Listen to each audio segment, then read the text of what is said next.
The FTC has been squarely focused on making sure we're using all of our tools and authorities to protect the American people from illegal business practices. Lina Khan has become a force in the Biden administration, winning some surprising allies and some powerful enemies along the way. I mean, you've really shaken this place up. I'm a law enforcer, and in many ways, we're undertaking a deeply conservative project, making sure we're going back to the roots of what the FTC is about, the actual text of the laws that Congress created, and making sure we're being faithful to the law on the books and the legal precedent. I gotta say, perfect framing from a badass, the woman you just heard from, Lina Khan, who just won big on behalf of the American people. Now, the largest supermarket merger in American history has just been blocked by a federal judge, thanks to Lina Khan's leadership and tireless efforts as the chair of the Federal Trade Commission. Now, the move will save jobs. It will protect consumers from rising prices at grocery stores. And we're going to get into all of it. We're going to get to the details. So here's some background that's worth knowing about. We've covered this in the past, but for anyone who might have missed it, this has to do with a proposed merger where Kroger would essentially purchase Albertsons. And that sounds like a simple merger, right?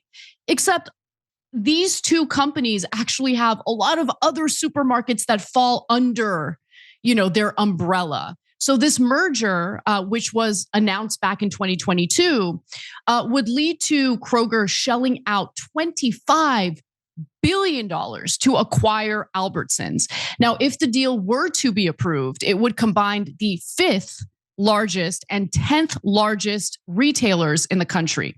Now, keep in mind that these two companies own dozens of grocery chains across the country, including Safeway, Vons, Harris Teeter, which I've never heard of in my entire life, but it doesn't matter. I'm sure it exists somewhere in the country, Fred Meyer, and more. And so if you're living in a big city and you have what seems like endless options for grocery stores, well, keep in mind that different grocery stores under different names might actually fall under the same company, same parent company. But putting that aside, if you do live in a big city and you have endless options, you're very, very fortunate. You have to consider the fact that a lot of Americans live in parts of the country where they don't have as many options, right? Smaller towns, rural areas. And so these types of mergers can really be devastating when it comes to the cost of food, for their families, for their household. And so the fact that a federal judge just blocked this merger is really good news. It doesn't necessarily mean this is the end of the story. I'm sure that Kroger is going to maybe challenge this, maybe appeal this. It's being referred to as a temporary block. And so to me, that signals that this might not be the end of the story. But for where we are right now, this is actually very good news. Now, the merger was allegedly meant to fight off competition from Walmart and Amazon, which do not have a unionized workforce. So let me be clear about that. So they made this whole argument in court, right? And this was a 3-week-long hearing that, look, we have to merge. We have to merge because we have a unionized workforce and it's really hard for us to compete with Amazon, with Walmart. But it turns out that the judge wasn't really buying it. So when the deal was announced back in 2022, Kroger CEO Rodney McMullen said the following: the merger would accelerate our position as a more compelling alternative to larger and non-union competitors. And then he laughably argued that, this is my favorite part. He laughably argued that Kroger was committed to lowering grocery prices by as much as $1 billion a year following the merger. Now, obviously, there's really no way of ensuring that they do that. And in fact, quite the opposite would happen. See, the problem with mergers and acquisitions is it really does screw over the consumers. Competition is supposed to drive prices down, right? You go to one grocery store. Let's say you go to a grocery store in your neighborhood. You see that the prices for something that you typically buy, usual staples, pretty high. You might want to shop around and find, the same items at a different grocery store at better prices, fairer prices. But when you have these mergers and acquisitions, what it does is it robs the American people of different options. And it also does away with competition, which again drives prices down. And then, he laughably says they're going to lower grocery prices by $1 billion a year. I just want to note one other thing. We're talking about a publicly traded company that has a fiduciary responsibility to whom? To their consumers, to their customers, or is that fiduciary responsibility to their shareholders? Oh, that's right. It's to their shareholders who are looking for a return on their investment. And so this idea that they're going to we're going to be the good guys and we're just going to lower grocery prices out of the kindness of our own hearts. No, that's an argument they're going to make in court. And luckily, in this case, a federal judge was not buying it. So in February of this year, the Federal Trade Commission, under the leadership of Lina Khan, decided to pursue basically blocking this deal. And it worked with a federal judge in Oregon. And luckily, that federal judge has decided to side with the FTC. Judge Adrian Nelson said the supermarkets are distinct from other grocery retailers and are not direct competitors to Walmart, Amazon, and other companies that sell a wider range of goods. She also said in her ruling that the merger would essentially eliminate head-to-head competition between Albertsons and Kroger, which would lead to higher prices. Like, she wasn't buying it. Like, this whole thing about it's going to lead to lower grocery store prices. She's like, no, less competition. We know what that leads to: higher prices, less options for consumers. And then Kroger tried to offer up this deal where it had said that, you know what, maybe we're going to do some divestment in order to increase competition. So here's what CNN reports. To allay competition concerns, Kroger and Albertsons agreed to divest 579 stores to CNS wholesale grocers. But the FTC said that CNS was ill-equipped to run the divested stores and would turn into a non-functioning disaster. And look, one of the things that tends to happen in mergers and acquisitions is layoffs, downsizing. So that's another thing to keep in mind. So their intention was probably to shut down some stores anyway.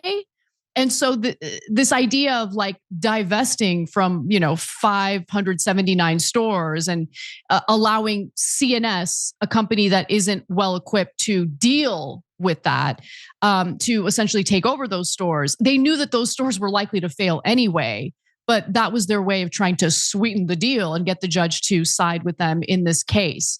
Now, Judge Nelson agreed with the FTC, saying there is ample evidence that the divestiture is not sufficient in scale to adequately compete with Kroger and Albertsons together, and will significantly disadvantage CNS as a competitor. Smart judge, love it. Now, while Kroger shared their frustration, the White House decided to celebrate the fact that they were share the fact that they were celebrating this win. So the Kroger-Albertsons merger would have been the biggest supermarket merger in history, raising grocery prices for consumers and lowering wages for workers. Even more heartening is that this was actually a bit of a bipartisan effort, which I'm really happy to see that, because there are certainly plenty of people on the right, plenty of politicians and political operatives on the right who have no problem with mergers and acquisitions, usually because the companies attempting to merge have engaged in campaign donations, all sorts of typical political corruption that's now baked into our system. But that's not the case here. Luckily, there were some Republicans on board for this. So unions, small grocers, and a coalition of Democrats and Republicans on Capitol Hill, including Democratic Senator Elizabeth Warren of Massachusetts and Republican Senator Mike Lee of Utah, also strongly opposed the merger from the start. And you love to see it. And I just want to say something about Mike Lee and other Republicans who agreed with him in wanting to block this merger. You hear a lot from Republicans about how much they value capitalism. Well, capitalism ain't crap if you don't support what makes capitalism work well or function, and that's competition. Again, competition is what's supposed to lead to innovation. Competition is what's supposed to give consumers options and lead to lower prices. And so I'm really happy to see that, at least in some cases, you have an example or a few examples of Republican lawmakers who are standing true to what they allege they believe in regard to capitalism and how it's supposed to work.